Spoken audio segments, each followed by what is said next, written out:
Benih Rahasia Sang Pewaris episode 160. Kau, beraninya kau memukulku, Shiranugraha. Aku akan menuntutmu, Nindya meledak. Tepat saat itu, pengawal itu maju dan berdiri melindungi Shira. Ia membentuk penghalang pelindung di depannya. Shira menjawab dengan sedikit mencibir. Aku tidak memukulmu. Apa kau punya bukti untuk itu? Shira mengancam Nindya dengan keras. Ekspresi pucat segera muncul di wajah Nindya, dan dia mengatupkan giginya erat-erat untuk menahan emosinya. Kalian melihatku memukulnya? Shira bertanya kepada pengawal di sebelahnya sambil tersenyum. Tidak, yang kami lihat hanyalah seseorang yang gila, kehilangan kesabarannya, dan mengganggu Anda, Nona Nugraha, jawab pengawal itu. Pada saat itu, Nindya hampir saja mencabik-cabik Shira, dan dadanya naik turun karena marah. Shira melihat keanehan pada wajah Nindya dari cahaya yang menyinarinya, dan Shira menyadari bahwa Nindya pasti terburu-buru ingin melihat Kenzo mendapatkan sejumlah uang untuk memperbaiki wajahnya. Usir dia. Mulai sekarang, dia tidak boleh menginjakkan kaki di Wiharja Group. Setelah Shira mengatakan itu, dia berbalik karena dia tidak ingin melihat wajah Nindya. Shira, jangan bersikap terlalu sombong. Aku peringatkan kau. Aku punya rahasia besar yang tidak akan pernah kuungkapkan padamu seumur hidup ini. Rahasia tentang identitas putramu. Haha. Aku hanya akan mengungkapkannya padamu saat kau di ambang kematian. Saat itu, kau tidak akan bisa beristirahat dengan tenang. Nindya terkekeh keras saat para pengawal menangkapnya. Shira berhenti sejenak dan berbalik untuk melihat Nindya. Rahasia apa itu? Aku tidak akan membocorkan sepatah kata pun. Nindya menggertakkan giginya. Mengetahui bahwa Nindya sengaja memprovokasinya, Shira berbalik dan pergi sambil mengabaikan tatapan penuh kebencian Nindya yang menusuk punggungnya. Di bawah pengawalan dua pengawal itu, Shira memancarkan aura wanita kaya yang anggun saat cahaya menyinarinya. Setelah itu, Nindya dilempar ke jalan di luar Wiharja Group oleh seorang pengawal, yang memperingatkan, jika Anda berani mendekati gedung ini, kami akan memanggil polisi. Sekarang setelah dia gagal bertemu Kenzo, rencana awalnya untuk mendapatkan uang darinya juga batal. Bekas luka di pipinya begitu kentara sehingga rasa sakit yang menyengat itu akhirnya mati rasa. Shiranugraha, dasar jalang. Aku bersumpah kau tidak akan lolos begitu saja. Gerutu Nindya ke arah gedung. Ia terus berbicara seperti wanita yang sedang mengigau, menarik perhatian orang-orang yang lewat yang segera menjadi sasaran kemarahannya. Apa yang kau lihat? Enyahlah. Ya ampun. Lihat wajahnya. Dokter bedah plastiknya pasti membencinya. Teriak seorang wanita dengan sengaja. Keningnya tidak rata. Kau tahu wajahmu pada dasarnya adalah sesuatu yang mengejutkan, kan?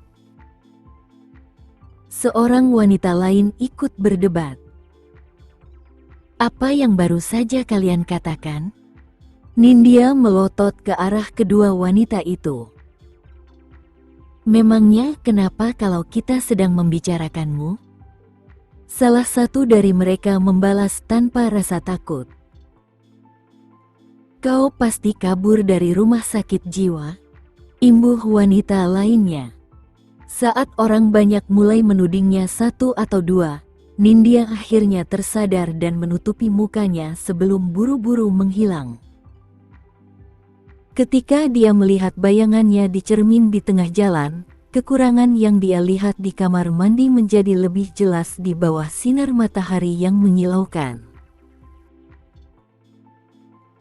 Bahkan dia sendiri terkejut dengan penampilannya yang mengerikan.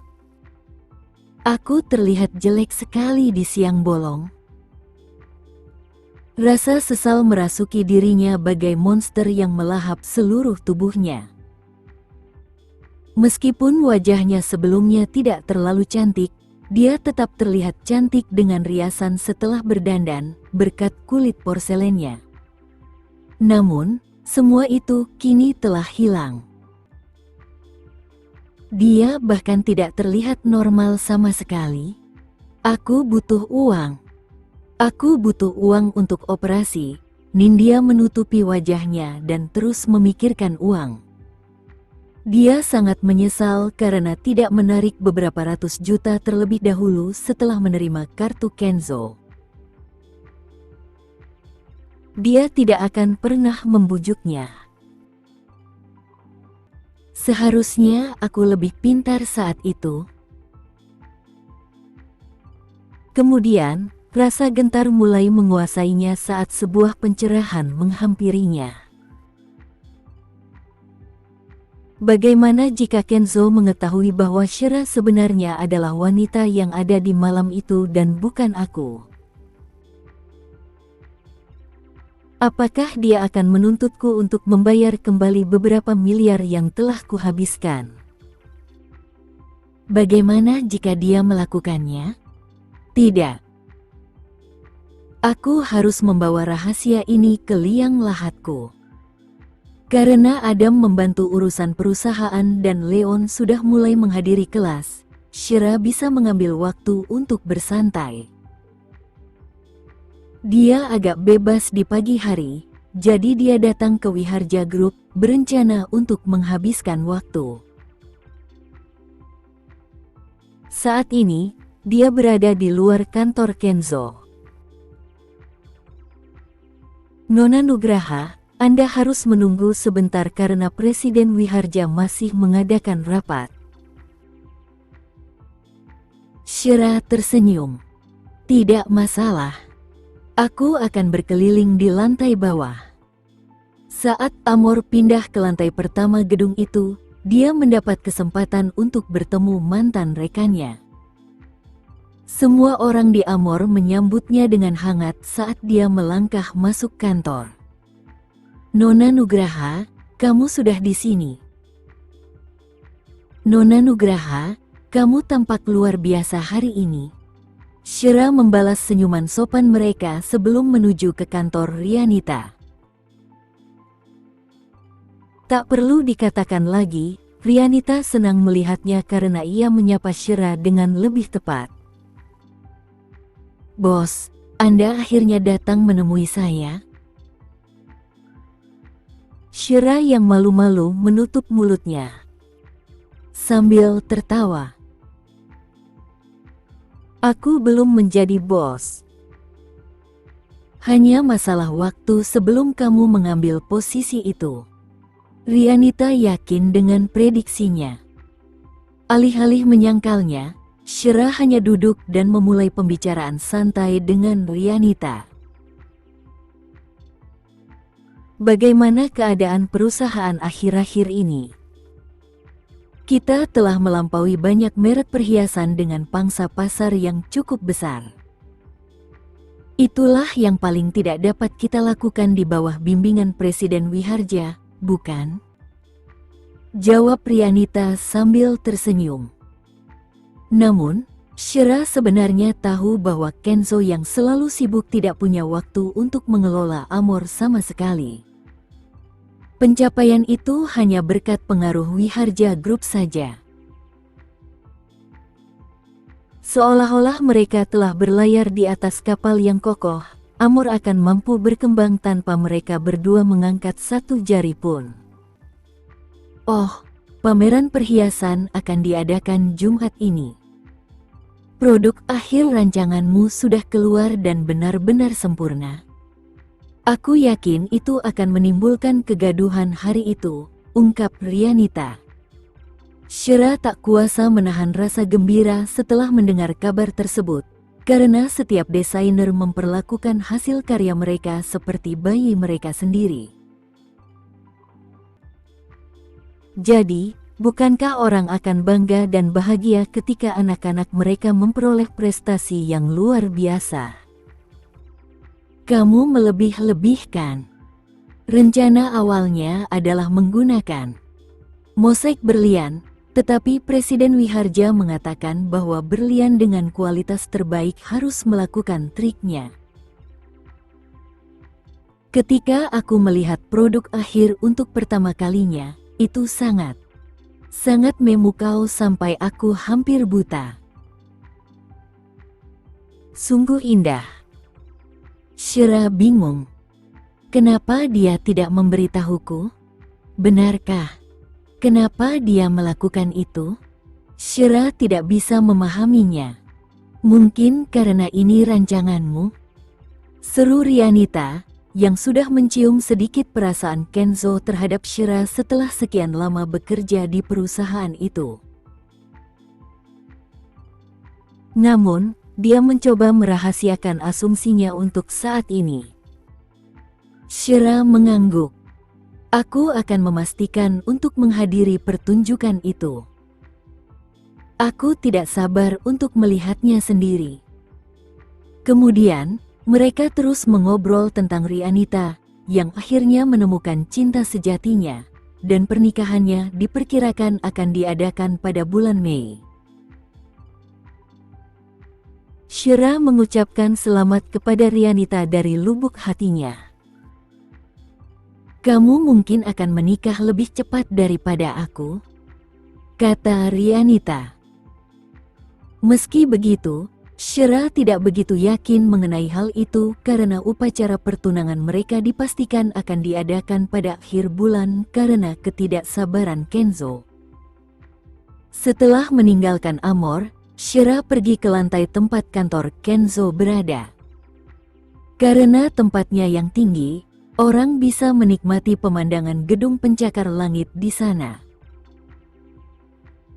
Sekalipun hari hujan, dia masih dapat menikmati sinar mentari yang masuk ke dalam kantornya, sedangkan orang-orang lain menikmati rintik-rintik hujan yang mengenai jendela mereka.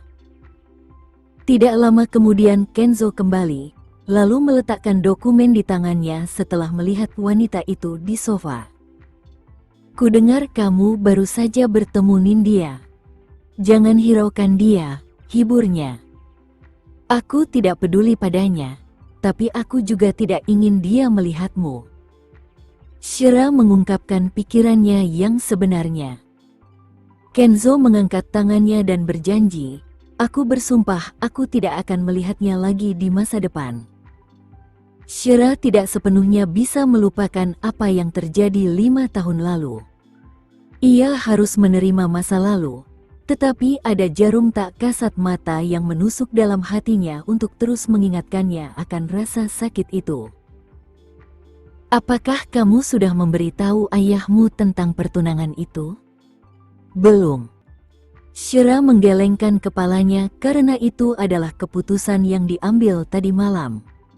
Jarinya mengusap ujung hidung Shira, sepertinya kamu tidak begitu bersemangat dengan pertunangan kita. Shira tersenyum kecut. Aku janji akan memberitahunya hari ini. Baru setelah itu Kenzo merasa puas. Kita akan mulai mempersiapkan pernikahan setelah pertunangan. Shira mengangguk setuju, karena ia sudah menerima kenyataan bahwa ia tidak bisa lepas dari telapak tangannya. Ayo kita jemput Leon bersama-sama sore ini. Kenzo sebenarnya terdaftar sebagai ayah Leon dalam catatan sekolah. Tentu. Ngomong-ngomong, aku akan pergi ke pertunjukan hari Jumat ini. Baiklah. Senang juga bisa jalan-jalan. Di sisi lain, Adam memutuskan untuk mengunjungi Rahel di pusat penahanan setelah menahan keinginannya untuk melakukannya selama beberapa hari terakhir. Dengan tangan terborgol, Rahel menerkam pagar besi dengan keras begitu melihatnya. Adam, akhirnya kau datang menemuiku. Aku minta maaf. Aku benar-benar minta maaf. Ini semua salahku. Maafkan aku. Matanya berbinar penuh harapan karena dia tahu bahwa Adam adalah satu-satunya orang yang bisa menyelamatkannya. Dia adalah harapan terakhirnya dan dia tidak ingin lagi dipenjara. Sambil menatap wanita yang sudah jauh lebih tua dari sebelumnya, Ada teringat akan kata-kata kasar yang pernah didengarnya sebelum kehilangan kesadarannya. Mimpi terliar yang pernah ia bayangkan adalah istrinya begitu kejam. Ia berharap itu hanyalah mimpi buruk dan itu hanyalah kembaran istrinya yang mencoba membunuhnya. Satu pertanyaan. Bagaimana kau bisa memaksa dirimu untuk membunuhku? Wajahnya berubah karena kesakitan. Adam, aku salah. Aku tidak ingin membunuhmu. Aku dirasuki. Adam, kau tahu betapa aku mencintaimu, bukan? Bukankah kita sudah akur selama 20 tahun terakhir? Wanita putus asa itu menamparkan wajahnya sendiri. Aku orang berdosa. Tahukah kau bahwa aku sadar selama sekitar 10 detik malam itu?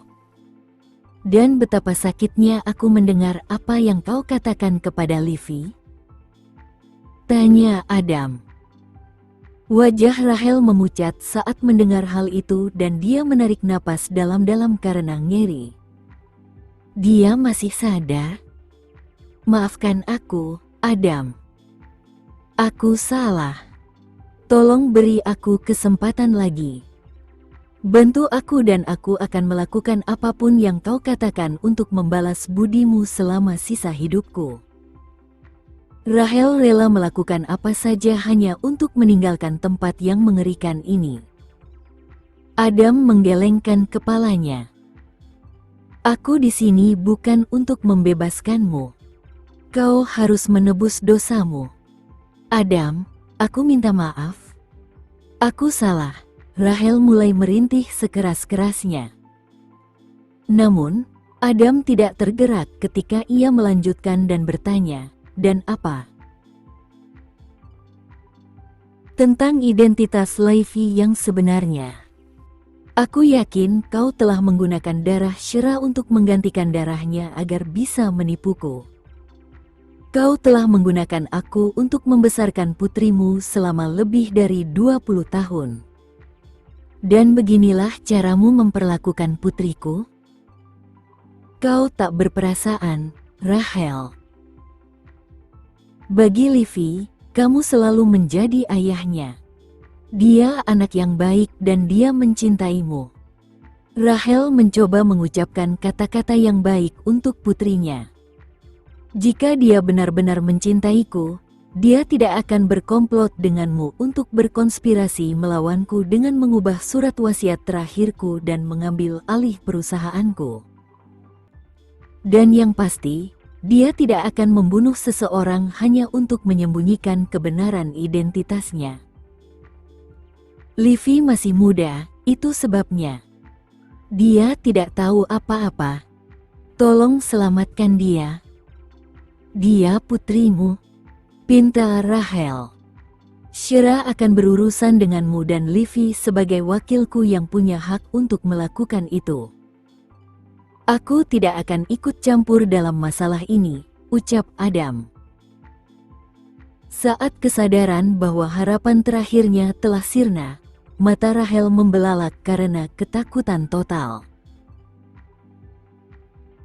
Apa? Kau akan membiarkan dia menangani semuanya? Tidak. Adam, dia membenciku sampai mati. Dia akan membunuh kita. Aku mohon padamu. Tolong selamatkan kami. Jika kamu memperlakukannya dengan baik, dia tidak akan melakukan hal sejauh ini. Itu karmamu.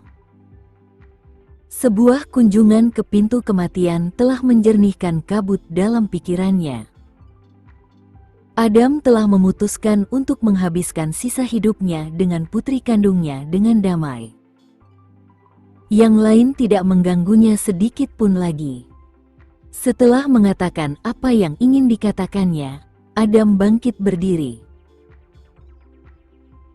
Adam, jangan pergi. Tolong, selamatkan aku. Wanita putus asa itu terus-menerus membenturkan kepalanya ke penghalang transparan itu dalam upaya untuk membuatnya tetap tinggal.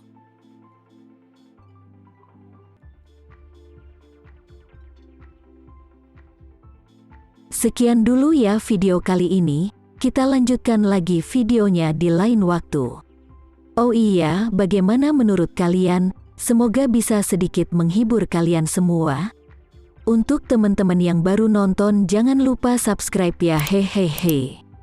Dan kalau teman-teman ada yang ingin gabung langganan, bisa langsung gabung saja untuk dapat fitur yang menarik dan sedikit membantu Mimin. Terima kasih banyak sudah menonton, sampai jumpa lagi, bye.